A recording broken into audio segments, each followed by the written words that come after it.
May 2nd, 1945. A shattered road south of Augsburg, Bavaria. The world has come undone. It ends not with a thunderous bang, but with the grinding squeal of steel tracks and the smell of hot diesel.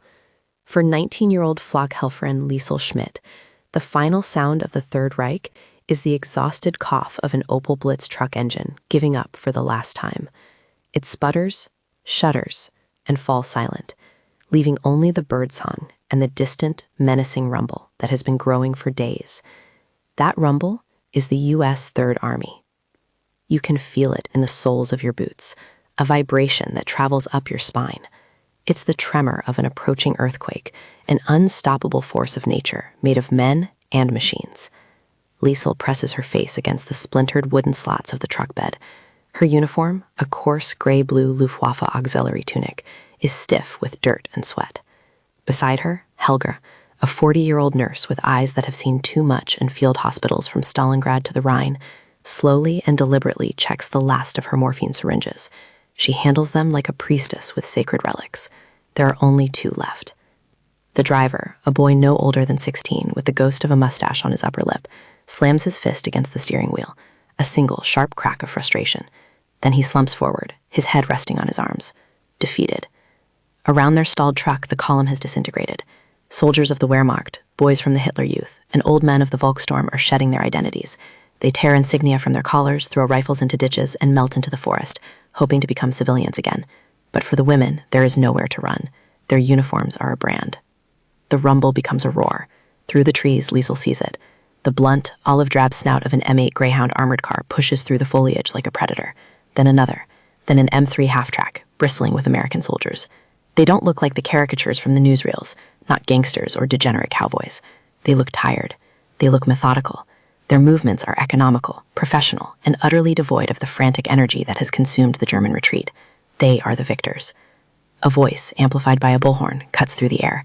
The language is alien, a series of hard, flat commands that Liesel doesn't understand, but whose meaning is brutally clear. Surrender your weapons.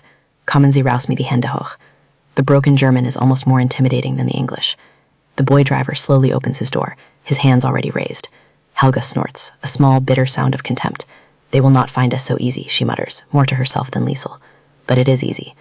A young American GI, his face smudged with grime, approaches the back of the truck. His M1 Garand is held loosely, but it points in their general direction. He looks barely older than Liesel herself. His eyes, blue and weary, meet hers for a fraction of a second. There is no malice in them, just a profound exhaustion. He gestures with the rifle barrel. Out. Their feet hit the muddy ground. Around them, the remnants of their unit are being rounded up. The process is swift, impersonal. Men are lined up, searched, their pockets emptied on muddy blankets. Watches, letters, photographs, the small talismans of a life now over, are inspected and sometimes discarded. For the women, the procedure is different. A stern-faced master sergeant with a thick neck and a clipboard directs them to one side. There are about 15 of them. Signals operators, administrative staff, nurses, and the flat girls. They huddle together, a small island of gray-blue and a sea of olive-drab. They are a curiosity.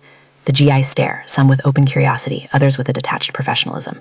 Liesel's hands are shaking. She tries to hide them in the folds of her tunic. She feels the weight of hundreds of eyes on her, stripping her down, cataloging her. She is no longer Liesel Schmidt from Dresden. She is the enemy, a specimen, a piece of the spoils. The master sergeant speaks to a younger corporal, pointing at the women with his pen. Corporal John Miller, a 22-year-old from Ohio, nods. He has his orders. He approaches the group. His German is even worse than the bullhorns. You, with me, Schnell. He points toward an empty GMC truck, its canvas cover flapping in the breeze. The journey to wherever they are going is about to begin. As they are herded toward the vehicle, a cold spring rain begins to fall, turning the Bavarian soil into a thick, clinging mud that seems determined to pull them down into the earth, to swallow the last vestiges of their fallen nation. The truck's tailgate slams shut behind them, a metal door on a new and terrifying world. The ride is a purgatory of jolts and rattles. Inside the canvas-shrouded darkness of the GMC Deuce and a Half, the 15 women are thrown against each other with every lurch of the truck. The road is a ruin, pockmarked by shell craters and littered with the debris of a retreating army. The smell is a nauseating cocktail of wet canvas, unwashed bodies, and the ever-present stench of diesel fumes. Liesel braces herself against the truck's metal frame, her knuckles white. She watches Helga, the nurse, whose face is a stoic mask, unreadable in the gloom. Helga hasn't spoken a word since their capture, her silence a wall against the indignity of it all. They travel for hours. Time loses its meaning, marked only by the changing light that filters through the grimy canvas. They pass through ghost towns, where white sheets hang from windows in a desperate plea of surrender. They see columns of their own men, marching in the opposite direction, their faces gray with exhaustion and humiliation, prodded along by armed American guards. The sight sends a fresh wave of cold fear through Liesel. This is real. This is happening. This is not a nightmare from which she will awake. Finally, the truck slows, its gears grinding as it turns off the main road. It bumps across a muddy field and comes to a halt. The tailgate clangs down, and harsh daylight floods their eyes. Corporal Miller stands there, his silhouette framed against a bleak sky. "Rouse," he says, the one word they all now understand perfectly. They climb down stiffly, their legs aching. Before them stretches a vast, raw landscape of mud and barbed wire. It is a temporary prisoner of war enclosure, hastily erected in a farmer's field. In the distance, large tents sag under the persistent drizzle. Long, deep trenches serve as latrines. The entire compound is a sea of mud, churned by thousands of boots and tires. This is their new home. You look at the wire, glinting with raindrops, and you understand that your life has been reduced to the confines of this muddy rectangle. Everything that was you, your home, your family, your future, exists on the other side of that metal perimeter. The processing is as impersonal as the capture. They are marched to a tent where a weary-looking lieutenant sits at a folding table. One by one, they are questioned through a translator, a German-American soldier whose accent marks him as an outsider to both sides. Name, rank, unit, date of birth. The questions are mechanical, the answers given in sullen monosyllables. Helga, when her turn comes, stares at the translator with undisguised contempt. Krankenschwester, Deutsches Rettungskreuz, she spits, as if the words themselves are a shield. The Red Cross should grant her protection, but here it means nothing. She is just another prisoner. They are searched, not by the male soldiers, but by two grim-faced women from the Women's Army Corps who have been brought in for the task. They are thorough, their hands firm and businesslike as they pat down the women's uniforms. Hairpins are confiscated. A small tarnished silver locket is taken from a young signals operator who begins to weep silently. Helga is forced to surrender her two remaining morphine syringes. She relinquishes them with a look of pure hatred. They are stripped of everything but the clothes on their backs and their dog tags. They are being unmade, piece by piece. After the processing, they are led to a segregated section of the enclosure, a corner cordoned off with more wire. It offers a sliver of privacy from the tens of thousands of male prisoners in the main camp, but it is also a cage within a cage. There is one tent for the 15 of them. Inside, there is nothing but the damp, packed earth floor and a single stinking bucket in the corner. As dusk settles, a cold, damp chill seeps into their bones. The rain has stopped, but the air is heavy with moisture and the smell of wet wool and human misery. Hunger, a dull ache for most of the day, now sharpens into a gnawing pain. They haven't eaten since the morning's stale bread. The women huddle together for warmth, their earlier animosities and differences dissolved by a shared, terrifying fate. They are no longer nurses or auxiliaries. They are simply German women, prisoners, alone in a world run by their enemies. Suddenly, there is a noise outside the tent flap. Corporal Miller appears, followed by another soldier carrying a stack of American-issue muskets, thin metal trays with divided sections. He places them on the ground. The women watch him, their eyes wide with suspicion and fear. He says nothing, merely gestures to the tins. A few moments later, the other soldier returns with a large, steaming metal container. He ladles a portion of its contents onto each tray. The smell that wafts into the tent is unfamiliar, slightly sweet, earthy. Miller and the other soldier back away, leaving the trays of food on the muddy ground just outside the tent's entrance. The women stare at the offering. In one section of each tray is a piece of bread and what looks like a slab of processed meat. But in the largest section, steaming in the fading light, is a pile of bright, glistening, golden yellow kernels. It is something none of them have ever seen on a dinner plate. They have seen it before, but only in troughs, in buckets, in the slob fed to pigs. Liesel is the first to break the stunned silence. Her voice is low, laced with venom. Schweinefutter, she whispers. Pig food. The word hangs in the damp air of the tent. Schweinefutter, pig food. It spreads from woman to woman like a contagion, a whispered confirmation of their deepest fears. This is not sustenance. This is a statement, a deliberate, calculated act of humiliation designed to strip away the last of their dignity. To them, this bright yellow grain, this Futtermais, is fit only for livestock. To be offered it as a meal is to be told without words that you are no better than an animal. Helga rises to her feet. Her movements are stiff, her face a mask of cold fury. She walks to the entrance of the tent and stares down at the mess tin on the ground as if it were a coiled snake. The American guards, Corporal Miller and the private, stand a few yards away, watching, their rifles slung casually over their shoulders. They expect the hungry prisoners to fall upon the food. They cannot comprehend the frozen tableau of disgust before them.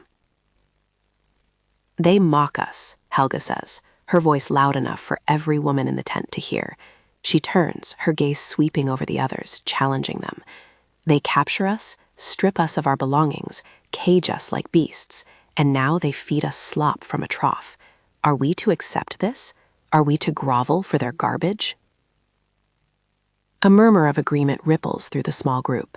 A young woman who had been a signals operator, the one whose locket was taken, begins to cry again, her sobs a mixture of hunger and shame. Liesel watches, her stomach a tight, painful knot. The hunger is a physical thing, a creature clawing at her insides.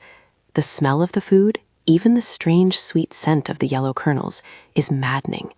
But the shame is a different kind of pain, a poison in the blood. She looks at the faces of the other women. They are set, hard, unified in their defiance. Pride is all they have left. Corporal Miller takes a step forward, a frown of confusion creasing his brow. Food, he says, pointing at the trays. Essen, good. He rubs his stomach and nods, a crude pantomime meant to convey his good intentions. His gesture only deepens the insult. It feels condescending, as if he's trying to coax a dumb animal into eating. Helga laughs, a short, sharp, ugly sound. Good, she calls out in broken English, a language she learned from a British patient years ago. For pig, yes, good. Miller's face registers a flicker of understanding, then fresh confusion. Pig. He looks down at the perfectly good canned corn, a staple of the American diet, a familiar taste of home that he himself had eaten for lunch. To him, it's a source of energy, vitamins. It's what you feed soldiers. He turns to the private beside him. What the hell's she talking about? The private just shrugs, equally baffled. Beats me, Corp. Maybe they don't have corn over here. The standoff solidifies. The sun dips below the horizon and the air grows colder. The steam no longer rises from the mess tins. The food sits there, untouched, a silent testament to the vast, unbridgeable gulf between victor and vanquished. The women retreat deeper into the tent, wrapping their arms around themselves, their defiance a meager source of warmth against the encroaching night. They will not eat. They will not give their captors the satisfaction. It is their first and only act of resistance. Liesel sits on the cold earth, her back against a tent pole. The gnawing in her belly is relentless. She closes her eyes and tries to remember the taste of her mother's potato soup, the smell of fresh bread from the bakery in Dresden before the firestorms.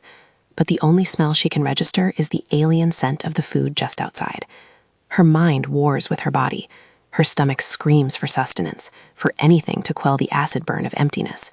But her mind is full of Helga's words, of the shared humiliation, the collective pride. To eat the corn would be a betrayal of the others. It would be an admission of what they believe the Americans think of them, that they are less than human. Hours pass. The guards change. The camp quietens to a low murmur of coughs and whispers from the thousands of men in the surrounding enclosures. The moon rises, casting a pale, sickly light over the muddy field. The mess tins are still there, glinting in the moonlight. No one has touched them. The bread is gone from most trays, a silent compromise, a concession to the body's most basic demands. But the corn and the meat remain, a cold, congealed offering. Liesel watches the entrance of the tent. She can see one of the tins clearly. The yellow kernels look like little jewels in the pale light. She thinks of the past weeks on the road, the dwindling rations, the constant hunger that became a part of their existence. She remembers the faces of starving civilians in the towns they passed through. Is this pride, or is it foolishness? The line between them has become blurred, indistinct. Her hand trembles. She is so hungry she feels lightheaded. The conflict inside her is a physical torment, a battle waged between a starving body and a proud, terrified spirit. And in the oppressive silence of the prisoner's tent, she feels herself starting to break. The night deepens, bringing with it a penetrating cold that seems to emanate from the damp ground itself. Sleep is impossible. Every rustle of clothing, every sigh from the other women is magnified in the tense silence. Liesel lies with her eyes wide open, staring into the oppressive darkness of the tent. The hunger is no longer a dull ache. It is a sharp, twisting agony. It hollows her out, leaving a shivering void where her strength used to be. She can hear the soft, rhythmic breathing of some who have succumbed to exhaustion, but she knows others are awake, just as she is, locked in their own private struggle. Helga is one of them. Liesel can feel the force of the older woman's will, a palpable presence in the dark, holding them all to their silent pact of defiance. To eat the corn now would be more than just giving in to hunger. It would be an act of treason against their small, defeated community. But logic has begun to fray. Liesel's mind keeps returning to a simple, undeniable fact. It is food. On the other side of the canvas is energy, warmth, life. Inside is a slow, cold starvation born of pride. She thinks of her brother, who died of typhus on the Eastern Front, his body wasted away to nothing. He would have killed for a mouthful of anything. What would he think of her, refusing a meal out of principle? The thought is a fresh stab of guilt. Pride does not fill a stomach. Honor does not keep you from fainting. A new guard is on duty now, his slow, crunching footsteps pacing back and forth on the damp ground outside. She can see his shadow moving against the canvas wall. It's not Corporal Miller. This soldier is a stranger, a faceless enemy in the dark. Slowly, carefully, Liesel sits up. She moves with an agonizing slowness, trying not to make a sound that would betray her intentions. The dirt floor is cold beneath her thin trousers. She crawls toward the tent opening, her heart hammering against her ribs. Each small movement feels like a monumental decision. She reaches the edge of the canvas and peers out. The moon is high, illuminating the camp in a ghostly silver light. The mess tins are exactly where they were left, abandoned monuments to a silent war. The nearest one is only a few feet away. The congealed food looks unappetizing, almost repulsive in the cold moonlight. But her body doesn't care. Her saliva glands ache at the mere sight of it. You hold your breath. This is the moment, the point of no return. A voice behind her, sharp and low, cuts through the silence. "What are you doing?" Liesel freezes. It's Helga. Of course it's Helga. The nurse has moved as silently as she has. I can feel her eyes boring into her back. She doesn't turn around. She cannot face that look of accusation. "I am hungry," Liesel whispers, her voice raspy. "We are all hungry," Helga hissed back. "Hunger is temporary. Dishonor is not. Do not shame yourself. Do not shame us." The words are like stones, heavy with judgment, but they have the opposite effect. Something inside Liesel, something that has been stretched taut for weeks, finally snaps. She turns, her eyes flashing in the dim light. "Dishonor," she whispers fiercely. "Is it honorable to starve? My brother starved. My cousins in Dresden starved. Is there honor in that? They feed us. It is food. Maybe it is pig food. But we are living, and the pigs are not. We need to live." The raw truth of her own words surprises her. She didn't know she had such fire left in her. For a moment, Helga is silent, taken aback by the sudden rebellion. In that moment of hesitation, Liesel acts. She scrambles the last few feet out of the tent, grabs the gold medal tray, and pulls it back into the shadows with her. Her hands are shaking so violently she can barely function. She ignores the meat. She ignores the bread she had already eaten. Her focus is entirely on the pile of yellow kernels. With a trembling finger, she picks one up. It is cold and waxy to the touch. The other women are awake now. I can feel their stares, a mixture of condemnation and a terrible, secret hope. She closes her eyes and puts the single kernel in her mouth. The first sensation is the cold, smooth texture. She bites down. The skin pops. And then, A burst of unexpected, shocking sweetness fills her mouth. It is not the coarse, bitter taste of animal fodder she had imagined. It is starchy, milky, and undeniably pleasant. It tastes good. It tastes like real food. Her eyes fly open.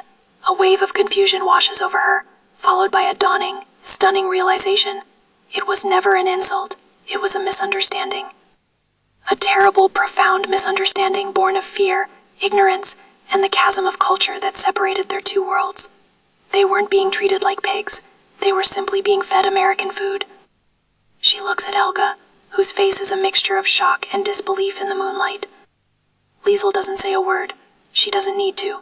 She simply picks up another kernel, and then another, and begins to eat, the small, quiet sounds of her chewing, echoing the deafening collapse of their certainty. The sound is small, yet it fills the tent, magnified by the absolute silence. The quiet, methodical chewing of one young woman. Liesel eats without haste, her movements deliberate. Each kernel is a revelation, a small explosion of sweetness that refutes everything they had believed. The other women watch, their faces a battleground of conflicting emotions. Helga's rigid-eyed, the tear-streaked shame of the signals operator, the raw animal hunger in the eyes of the others. The spell of collective defiance is broken. One by one, hesitantly, like nocturnal animals emerging from their burrows, they crawl forward. Another girl reaches for a tin, then another. Soon, the only sound in the tent is the metallic scrape of fingers against tin and the soft sounds of eating. They devour the cold, congealed corn, their initial revulsion forgotten, replaced by a desperate, life-affirming hunger. They are not just eating food, they are consuming their own mistaken pride. Helga is the last to move. She remains seated, a solitary statue of resistance, but even her formidable will cannot hold out against the evidence of her own senses and the quiet rebellion of every other woman in the tent. Liesel, finished with her portion, looks over at the nurse. She doesn't offer a word of triumph or pity. She simply pushes another untouched mess tin a few inches closer to the older woman. It is an invitation, not a challenge. After a long, agonizing moment, Helga's shoulders slump. The rigid posture she had maintained for days seems to dissolve. With a sigh that sounds like a final, ragged breath of surrender, she reaches for the tin. She eats slowly, her eyes closed, as if she cannot bear to watch herself capitulate. But she eats. The next morning, the atmosphere has changed. When Corporal Miller arrives with the private to deliver the morning meal, oatmeal and coffee, he finds the mess tins from the previous night scraped clean. He glances at the women, who are now gathered outside the tent, blinking in the morning sun. They look back at him, their expressions no longer filled with the hard, defiant hatred of the day before. There is still fear, there is still suspicion, but there is something else now too, a flicker of weary understanding, a quiet acknowledgement of their mistake. Miller notices the change. The tension that had been a palpable wall between them has lessened, replaced by a fragile, awkward quiet. He doesn't understand the complex cultural drama that played out in the tent the night before. He doesn't know about food or mice or the perceived insult. All he knows is that one day the prisoners threw their food back in his face, and the next they ate it. War is full of strange, inexplicable things. He just nods, sets down the breakfast, and walks away. In the days that follow, a new routine settles over their small corner of the camp. The food is never good. It is monotonous, mass-produced army fare, but it is eaten.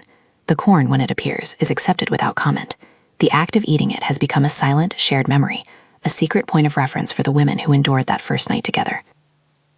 Liesel often finds herself watching the American Guards. They are still the enemy, the victors, but they are no longer the monsters of propaganda. She sees them reading letters from home, their faces soft with longing. She sees them laughing at a shared joke. She sees their youth, their wariness, their simple humanity. In Corporal Miller, she sees not a cruel oppressor, but a young man from Ohio, a farmer's son perhaps, for whom a field of corn represents not animal fodder, but home. It is not friendship, it is not forgiveness, it is something far more delicate and profound. It is the beginning of recognition, the realization that the world is not divided cleanly into heroes and villains, but is made up of people, all trapped in the vast impersonal machinery of history. The single bite of a corn kernel did not end the war or erase the horrors that had passed, but it cracked open a door. It allowed a sliver of light to enter the darkness of their hatred and fear. Weeks later, as the administration of the camp becomes more organized and the future remains a terrifying unknown, Liesel sees Miller overseeing a work detail. Their eyes meet across the muddy expanse. There is no smile, no gesture of friendship, but for a brief second there is a simple, shared acknowledgement. He is a guard, she is a prisoner. He is an American, she is a German, but they are also just two young people on opposite sides of a wire, who once failed to understand each other over a simple plate of food, and then, without a single word, somehow began to. In the ruins of a continent, in a muddy field in Bavaria, this small, unspoken truth feels like a monumental victory.